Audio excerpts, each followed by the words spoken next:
Hoje chegamos ao capítulo 11, Belarmino ou Doutrinador. Pronto, acabou a aula, podemos ir para casa. Vamos lá. Capítulo 11, Belarmino ou Doutrinador. Quem é Belarmino? Esse rapaz, esqueci que não ele aparece. acende, ele estava passando. Mas não, na tela não, na tela não vale. Aparece. É o de gravatinha borboleta ali, de gravatinha borboleta. Ele é o Belarmino. Ele usou o laser? Não, funciona aqui, ó. Não, mas estava na tela dele. Ele estava lendo e acompanhando. Tá.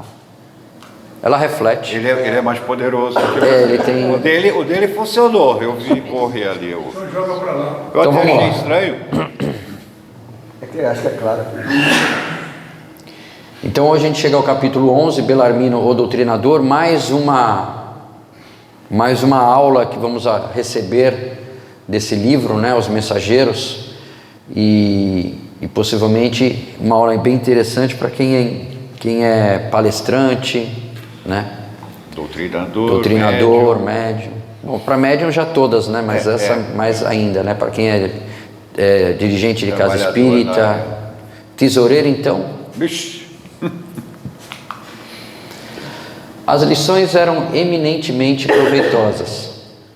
Traziam-me novos conhecimentos e, sobretudo, com elas, admirava cada vez mais a bondade de Deus, que nos permitia a todos a restauração do aprendizado para serviços no futuro. A gente podia usar só esse trechinho aqui para toda a aula que a gente começasse, né? Para agradecer a Deus, né? A bondade de Deus que nos permite a todos a restauração do aprendizado para serviços futuros, porque é o que a gente está fazendo aqui. Em muitos de nós havia zonas purgatórias de sombra e tormento íntimo, uns mais, outros menos. Você está falando da gente aqui? Acho que a gente não tem, né? Comigo não. Zonas purgatórias de sombra e tormento íntimo. Eu não, eu tenho. Bastara, contudo, o reconhecimento de nossa pequenez, a compreensão do nosso imenso débito, e ali estávamos todos reunidos em nosso lar, reanimando energias desfalecidas e reconstituindo programas de trabalho. Eu via em todos os companheiros presentes o reflorescimento da esperança. Ninguém se sentia ao desamparo. Então todos se sentiam amparados, né? Ninguém ali, porque estavam todos no mesmo barco, né? Digamos assim. Ali estava todo mundo tinha quedas, todo mundo estava reanimando energias, como diz ali no parágrafo, para reconstituir novos programas de trabalho. Observando que numerosos médiuns prosseguiam em valiosa permuta de ideias, referente ao quadro de suas realizações, e ouvindo tantas observações sobre doutrinadores, perguntei a Vicente em tom discreto: não seria possível para minha edificação, não que eu seja curioso, nada, imagina, consultar a experiência de algum doutrinador em trânsito por aqui? Porque André Luiz não era curioso, ele era investigativo, diferente. Recolhendo notícias de tantos médiuns com enorme proveito, creio que não deva perder essa oportunidade. Vicente apresentou-me afetuoso, dando início à conversação edificante. Após a troca de alguns conceitos, Belarmino falou comovido: com quem então meu amigo deseja conhecer as amarguras de um doutrinador falido? Não digo isso, obtemperei a sorrir, tipo assim, não quero saber da sua vida, imagina, só trocar conhecimentos. Desejaria conhecer sua experiência, ganhar também de sua palavra educativa. Ferreira esboçou o sorriso forçado que expressava todo o absinto que ainda lhe requeimava a alma e falou. Aliás, fica claro que o nome dele é Belarmino Ferreira. A missão do doutrinador é muitíssimo grave para qualquer homem. Não é sem razão que se atribui a nosso Senhor Jesus Cristo o título de mestre. Somente aqui vim ponderar bastante esta profunda verdade. Meditei muitíssimo, refleti intensamente e concluí que, para atingirmos uma ressurreição gloriosa, não há, por enquanto, outro caminho além daquele palmilhado pelo doutrinador divino, ou seja, seguir os passos do Cristo. É digna de menção a atitude dele, abstendo-se de qualquer escravização aos bens terrestres. Não vemos passar o Senhor em todo o Evangelho, senão fazendo o bem, ensinando o amor, acendendo a luz, disseminando a verdade. Nunca pensou nisso? Depois de longas meditações, cheguei ao conhecimento de que na vida humana, junto aos que administram e aos que obedecem, aos que ensinam. Chego, pois, a pensar que nas esferas da crosta há mordomos, cooperadores e servos. Muito especialmente os que ensinam devem ser dos últimos. Entende, o meu irmão? Ou seja, aqueles que ensinam, são os servos. Ensinam assim, tem, como diz o Newton, a cara de pau de vir aqui na frente e ficar falando, porque alunos somos todos, e eu que falo sou o primeiro a ouvir.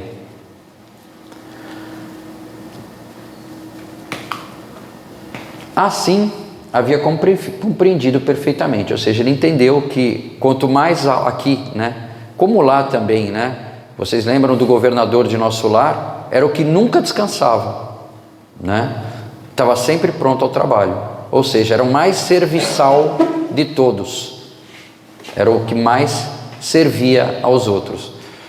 Então o doutrinador nada mais é do que o mais serviçal de todos da casa, porque está para auxiliar a todos e a si próprio também. A conceituação de Bellarmino era profunda e irrefutável. Aliás, nunca ouvira tão belas apreciações relativamente à missão educativa. Após ligeiro intervalo, continuou sempre grave.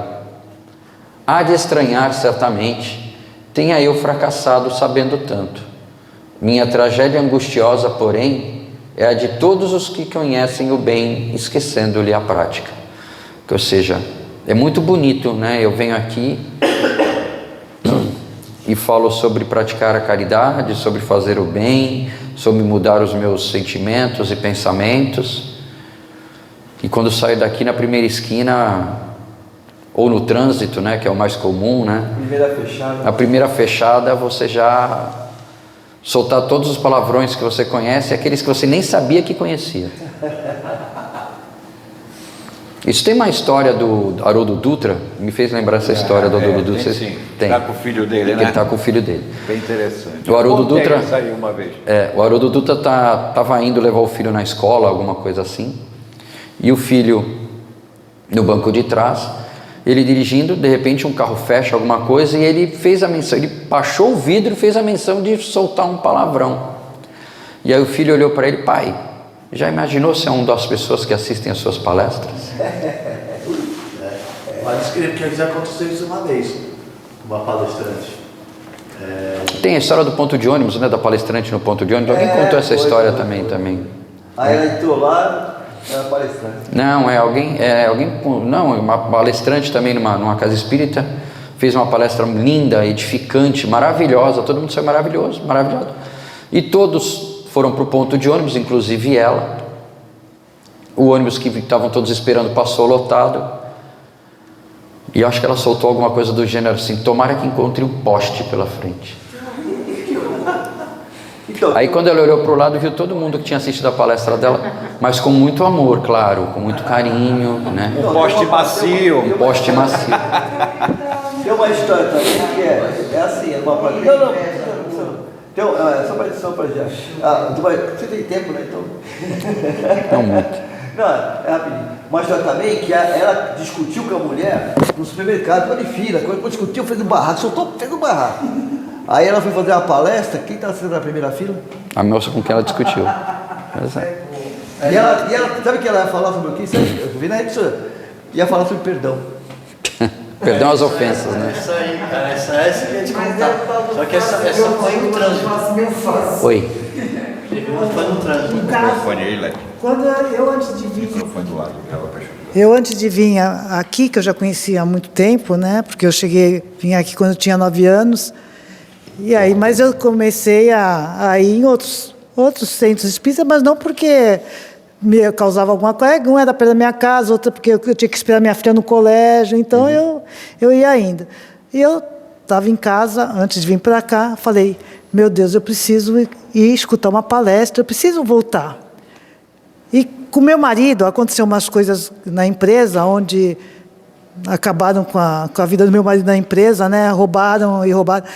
E tudo bem. Quando eu fui lá na palestra, eu sentei para poder ver a palestra, eu não conhecia, entrei, sentei. Quando eu olho, o cara que ia fazer a palestra, o que comandava aquele centro, era o safado que ajudou a ferrar com meu marido. É que foi atrás do meu marido, é que botou um revólver na frente do meu marido e falou assim, vai atrás dele. Era ele que ia fazer a... Aí sabe o que eu fiz? Eu fiquei olhando e falei, Deus, o que eu faço? Lógico, conheceu. Ele ia desganhar da mulher dele. Eu falei assim, não, mas porque se fazem o mal para você, não é falar mal. Poxa. Não, eu entendo. E foi ele que roubou. Aí ela também fazia parte. Aí eu olhei assim, eu falei, meu Deus, me ajuda, o que eu faço agora? Levantei, saí de fininho, fui andando, ficou que nem aquele sai de costas, né, para pensar que tu tá entrando. Saí de fininho, eles ficaram me olhando. Aí eu cheguei em casa e falei, Marco, sabe quem era que estava dando a palestra? Aquele cara ali. Quer dizer, é o que você está falando, ele vai falar o quê ali, né? É aquela coisa. Mas é o que a gente sempre fala, né? Você vai falar o quê? Você não conhece a pessoa que está falando. É o que eu sempre falo, na realidade, a palestra é para quem? Está lá. A palestra é para nós. E tem uma... Olha, eu não sei o que ele foi falar, porque ele ia dizer maravilhas, ele ia falar, maravilhas, ele estava ajudando ali no centro. Tem duas frases que são muito... Uma é do Raul Teixeira, né? Acho que é o Raul Teixeira que falou isso, né? Que a doutrina espírita é maravilhosa, os espíritas nem tanto. E a outra,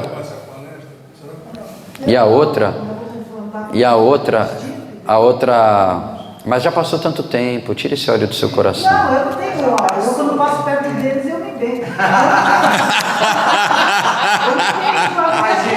Bom, pelo menos não atravessa a rua, né? Pelo menos não atravessa a rua. Mas aí é que tá. Vamos fazer um parênteses aqui. Ô, Sônia, vamos aproveitar esse parênteses. O que Jesus, claro que nós não somos, né? Mas o que ele teria feito no seu lugar? Ele também faria o sinal da cruz e falaria Deus me perdoe? Não, ele não atravessaria a rua, não. Uma hora você... Então, mas deixa eu te falar, uma hora você vai ter que resolver esse negócio. Não, sabe por quê? Vou te falar um negócio, sabe por quê? Quer falar? Não. Peraí, Rodrigo. Sai no áudio, isso aí. Não porque a pessoa está fazendo palestra que ele é perfeito. Tá? Todos que estão aqui nesse planeta, eles vêm para uma mudança. Ele tem a chance de errar, como ele errou, mas também ele tem a chance de melhorar. Então, eu cometo erros, eu também faço palestras, eu também cometo erros.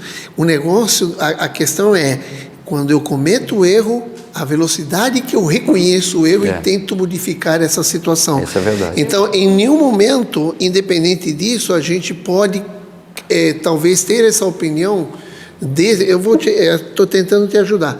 Essa opinião para com essa pessoa, porque nesse momento não somos nada, não ser igual a ele, porque nós somos errantes.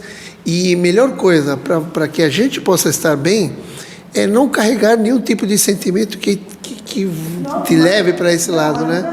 Mas ele é uma pessoa em evolução também, entendeu? Está assistindo uma palestra de uma pessoa que você sabe que porque ela... Não, isso sim. A questão é só você... Eu não sei quantos anos isso faz. Eu teria ficado. Eu ficaria. Ficado para tentar entender esse outro lado dele, para ver se ele dá uma chance para ele. Eu ficaria também. Eu pensei nisso também. Não, assim, mas assim, presta atenção. Então, mas difícil é, se fosse fácil. Meu marido é maravilhoso, meu marido não tem, quer dizer, ele tem defeito. Marcos tem grandes defeitos. O maior dele é que é palmeirense. Não, nem me fala. Eu já falar isso agora. Nós estamos... Mas deixa eu voltar. Nós não podemos pra história. esquecer os nossos problemas reencarnatórios. Talvez ele tenha alguma relação de vidas passadas com o seu marido e eles A estão gente nunca agora sabe. tentando. Tem que se acertar, isso a gente não pode descartar. Sabe quando vai entender isso? Uma somatória. Quando chegar do outro lado. E aí você vai se arrepender tanto que vai pedir, pelo amor de Deus, volta, que eu quero resolver essa questão. Sabe o que vai acontecer? Os dois. Porque você, não, você não sabe, veja bem, depois eu corto isso tudo. Mas Bino, ele colocou uma arma na frente do Marcos, mas você não sabe o que o Marcos fez para ele numa vida passada e eles estão carregando isso até O hoje. problema é reencarnatório. Tudo tem um porquê, ninguém está de graça aqui. Tudo tem solução. Tudo tem solução. Tem. Não é uma via de mão única. Não é uma via de mão. É que nem aquelas histórias dos obsessores, né? Sônia, para eu continuar. É que nem as histórias dos obsessores, né? O pessoal vai numa casa espírita para uma reunião de desobsessão e fala assim, não, porque... Isso já aconteceu na casa que eu frequentava. Porque eu estou sendo obsediada, porque tem um espírito me obsediando, não sei o quê. Tudo bem. Foi lá para a tarefa e tudo. O espírito veio realmente. E falou... para o doutrinador, pediu, pelo amor de Deus, eu não aguento, eu quero fugir dela, eu não consigo. Olha quem obsediava quem.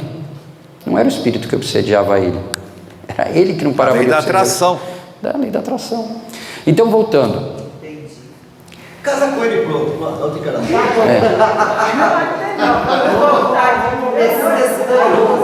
Então, voltando.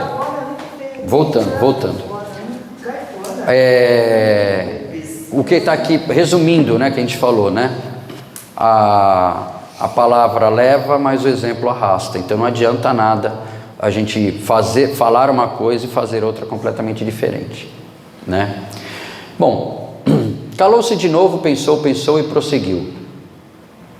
Faz muitos anos saí de nosso lar com tarefa de doutrinação no campo do espiritismo evangélico. Minhas promessas aqui foram enormes. Minha abnegada Elisa dispôs-se a acompanhar-me no serviço laborioso. Ser-me-ia companheira desvelada, abençoada amiga de sempre. Minha tarefa constaria de trabalho assíduo no Evangelho do Senhor, de modo a doutrinar primeiramente com o exemplo e em seguida com a palavra. 2 colônias importantes que nos convizinham enviaram muitos servos para a mediunidade e pediram ao nosso governador cooperasse com a remessa de missionários competentes para o ensino e orientação. Então ele estava bem cercado, né? E você viu que aqui, né? Ele ia ensinar primeiro pelo exemplo. Não obstante meu passado culposo, viu? Era doutrinador, palestrante, presidente, diretor de casa espírita, tesoureiro. Não obstante meu passado culposo, candidatei-me ao serviço com o endosso do ministro Gedeão, que não vacilou em auxiliar-me. Deveria desempenhar atividades concernentes meu resgate pessoal e atender à tarefa honrosa, veiculando luzes a irmãos nossos nos planos visível e invisível. Então, uma das missões com M minúsculo dele era também o resgate pessoal.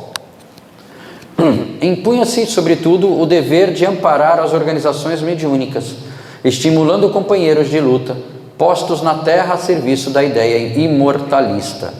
Entretanto, meu amigo, não consegui escapar à rede envolvente das tentações. Desde criança, meus pais socorreram-me com a fé e noções consoladoras e edificantes do espiritismo cristão. Circunstâncias várias que me pareceram casuais situaram-me o esforço na presidência de um grande grupo espiritista. Viu, Ferro? Os serviços eram promissores, as atividades nobres e construtivas, mas enchi-me de exigências, levado pelo excessivo apego à posição de comando do barco doutrinário. Só porque ele era presidente da casa espírita, ele se achava dono. Isso acontece, infelizmente, muito. 8 8 médiuns extremamente dedicados ao esforço evangélico ofereciam-me colaboração ativa. Contudo, procurei colocar acima de tudo o preceito científico das provas insofismáveis. Cerrei os olhos à lei do merecimento individual. Ouvidei os imperativos do esforço próprio e, envaidecido com os meus conhecimentos do assunto, comecei por atrair amigos de mentalidade inferior ao nosso círculo, tão somente em virtude da falsa posição que usufruíam na cultura filosófica e na pesquisa científica. Insensivelmente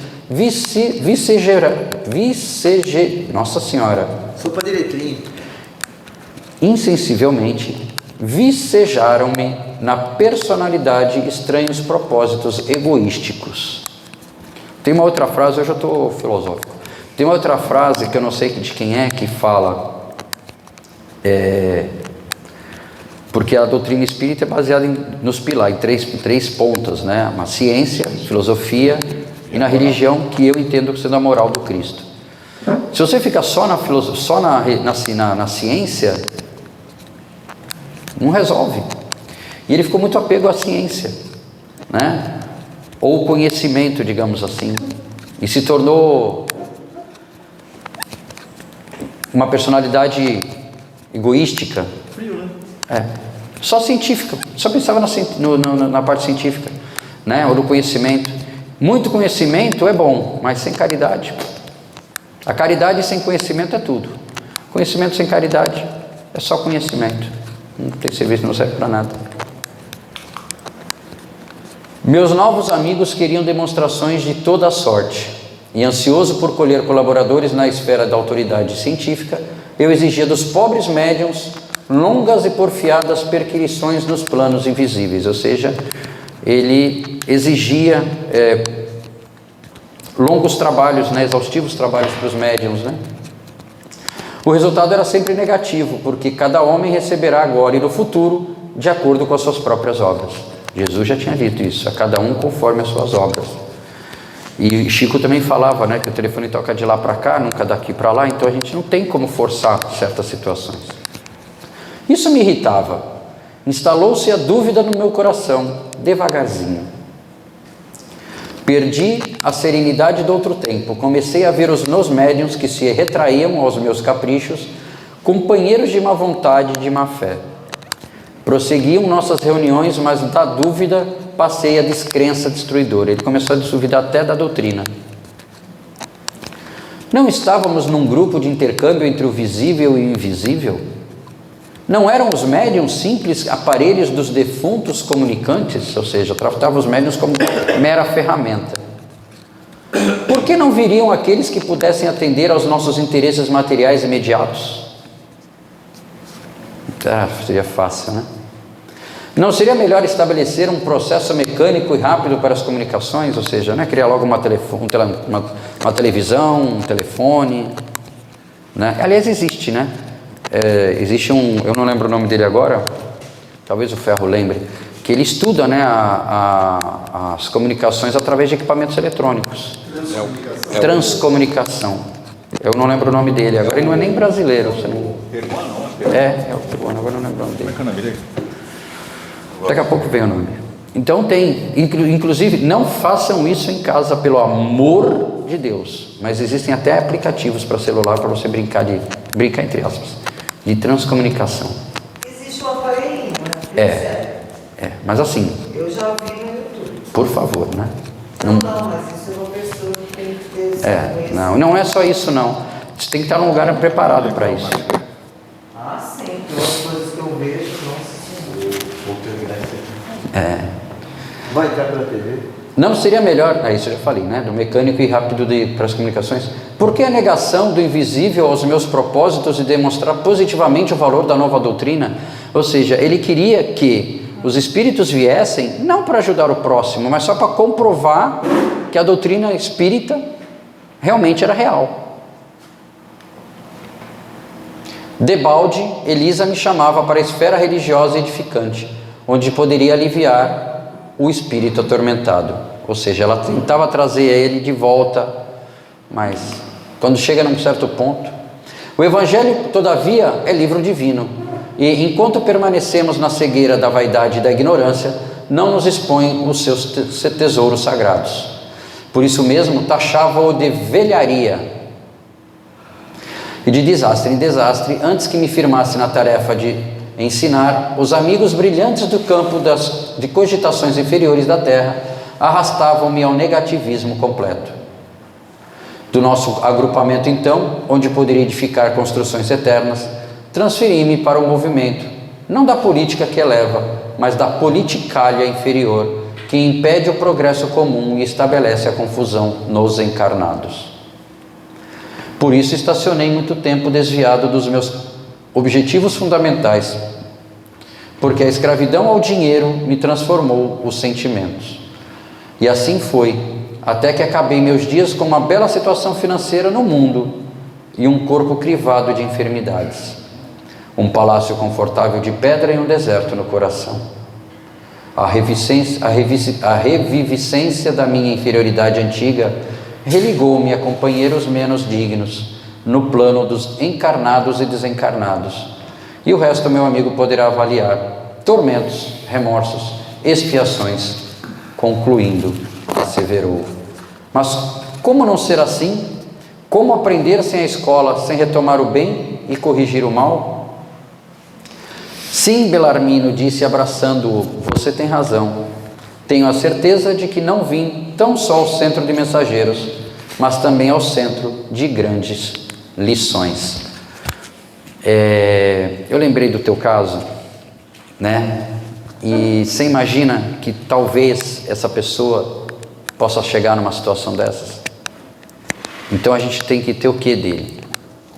Compaixão. Nada é por acaso. E aí agora é o que todo mundo gosta, né? A questão de interpretação do capítulo 11. O pessoal até se aproxima. Segundo o relato de Belarmino Ferreira, qual foi a causa principal do seu fracasso como doutrinador no campo do espiritismo evangélico? A. Por quê? Apesar de conhecer profundamente o evangelho, não conseguiu manter disciplina suficiente para conduzir os médiuns, que eram poucos dedicados e frequentemente se recusavam a cooperar com ele. Será? Não. B. Porque, embora tivesse boa vontade no início, acabou sendo vítima de perseguições espirituais que o afastaram gradualmente da tarefa, impedindo-o de manter contato produtivo com os médiuns e com o evangelho. C. Porque sua esposa Elisa, embora devotada, não conseguiu apoiá-lo nas decisões mais complexas, o que o levou a buscar respaldo em pessoas de mentalidade inferior, desviando-o da essência da tarefa doutrinária. Coitada da Elisa, não tem nada a ver com isso. Está pisando leve, hein? Está pegando leve agora aí. D. Por quê? Mesmo possuindo vasto conhecimento doutrinário, conhecia o bem, mas esqueceu-se de praticá-lo, deixando-se dominar pelo orgulho intelectual e pela preocupação excessiva com provas científicas. Qual será? É o D. É o D. Alguém tem dúvida que não seja? É isso aí. Vocês estão ficando bom, hein? É universitário. Eu ainda vou participar do podcast. E para encerrar, depois quem quiser, eu até mando, né? Tá aqui, para ficar mais fácil. A missão do doutrinador é uma tarefa grave, grave no sentido de importância, tá? A base é o evangelho, tem que ter humildade, o exemplo é maior que a palavra, educar significa servir. Não é mole não. Não é mole não. A queda de Belarmino, promessas elevadas, apoio espiritual, orgulho intelectual, exigências absurdas, desvio da fé, politicagem na casa espírita, né? Que pior, e escravidão ao dinheiro, e as consequências da lição espiritual. Como é que o meu pai falava?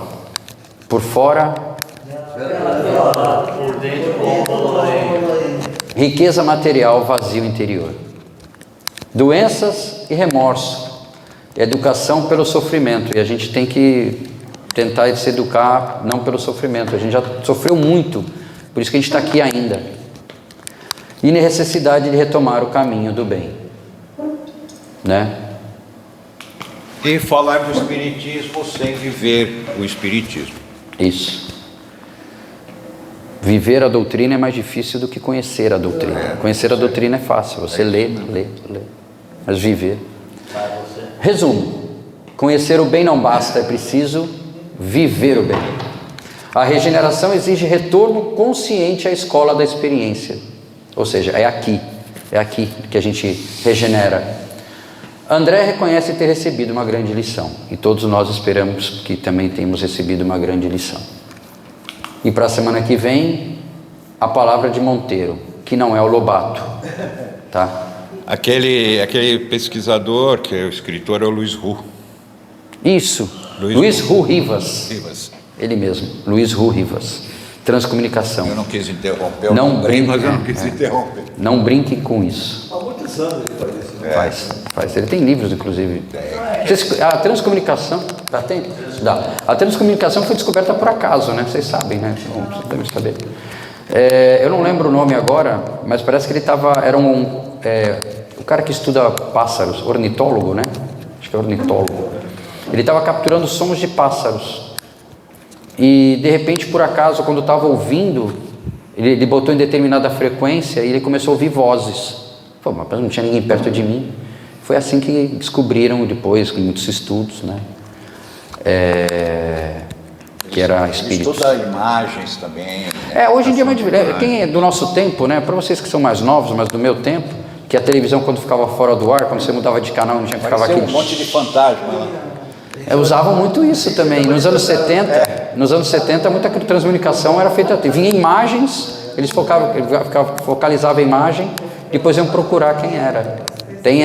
Nos livros do Luiz Rivas tem muitas dessas imagens feitas através de televisão. Hoje com TV a cabo não tem, você muda de canal, fica preto, então não dá mais.